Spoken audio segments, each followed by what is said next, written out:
ಎದ್ದಿ first brush ಮಾಡ್ಕೊಂಡು brush ಎಲ್ಲ ಆದಮೇಲೆ ರೆಡಿ ಆಗೋದೆ. ರೆಡಿ ಆಗಿಬಿಟ್ಟು ಊಟ ಎಲ್ಲ ಪ್ಯಾಕ್ ಮಾಡಿಕೊಂಡು ಅಲ್ಲಿಂದ ಹೋದೆ ನಾನು BTM ಕಡೆ. BTM ಅಲ್ಲಿ ಸ್ವಲ್ಪ ಕೆಲಸ ಇತ್ತು, ನಮ್ಮ ರಿಲೇಷನ್ ಹತ್ರ ಹೋಗ್ಬೇಕಾಗಿತ್ತು.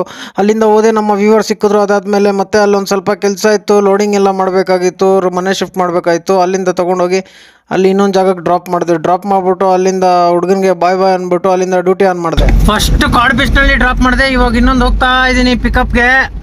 ಮತ್ತೆ ಅಲ್ಲಿ ಗ್ಯಾಸ್ ಹಾಕ್ಸ್ಕೊಂಡು ಅಲ್ಲಿಂದ ಬಿಂಡಿಗೆನಹಳ್ಳಿ ಡ್ರಾಪ್ ಮಾಡಿದೆ.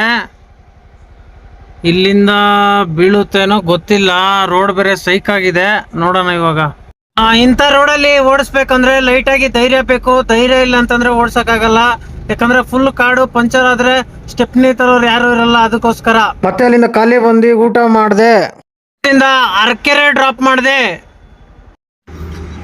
ಮಸ್ತಾಗಿ ಮಲ್ಕೊಂಡಿದ್ದೆ, ಇವಾಗ ಎದ್ದಿದ್ದೀನಿ. 6 ಗಂಟೆ ಟೈಮು. ನೋಡೋಣ ಯಾವ ಕಡೆ ಬೀಳುತ್ತೆ ಅಂತ. ಇವತ್ತು ಬೇರೆ ಡ್ಯೂಟಿಗಳು ಎಲ್ಲ ನಿನ್ನೆನೆ ಹೋಗ್ಬಿಟ್ಟವೆ ಊರುಗಳಿಗೆ. ಇವತ್ತು ಕಮ್ಮಿ ಅನ್ಸುತ್ತೆ. ಏನು ಮಾಡೋದು ನೋಡ್ಬೇಕು. ಇವಾಗ 1-2 ಬಾಡಿಗೆ ಹೊಡ್ಕೊಂಡು ಸೀದಾ ಮನೆ ಕಡೆ ಹೊಡಿಬೇಕು. ಇವಾಗ ಡ್ರಾಪ್ ಮಾಡಿದೆ ನಾಗದೇವನಹಳ್ಳಿ. ಅಲ್ಲಿಂದ ರಾಜರಾಜೇಶ್ವರಿ ನಗರ ಡ್ರಾಪ್ ಮಾಡಿದೆ. ಜಯನಗರ ಡ್ರಾಪ್ ಮಾಡಿದೆ. ಅಲ್ಲಿಂದ ಖಾಲಿ ಬಂದೆ. ಹಂಗೆ ವ್ಯೂವರ್ ಸಿಕ್ಕಿದ್ರು. ವ್ಯೂವರ್ ಸಿಕ್ಬಿಟ್ಟು ಹಂಗೆ ಮಾತಾಡಿಸ್ಕೊಂಡು ಅಲ್ಲಿಂದ ಮತ್ತೆ ಐಟಮ್ ಎಲ್ಲ ತೊಗೊಂಬಂದು ಸೀದಾ ಬಂದೆ. ಇವತ್ತಿನ ಬ್ಲಾಗ್ ಮುಗೀತು. ಮತ್ತೆ ಸಿಕ್ಕನ ನಾಳೆ.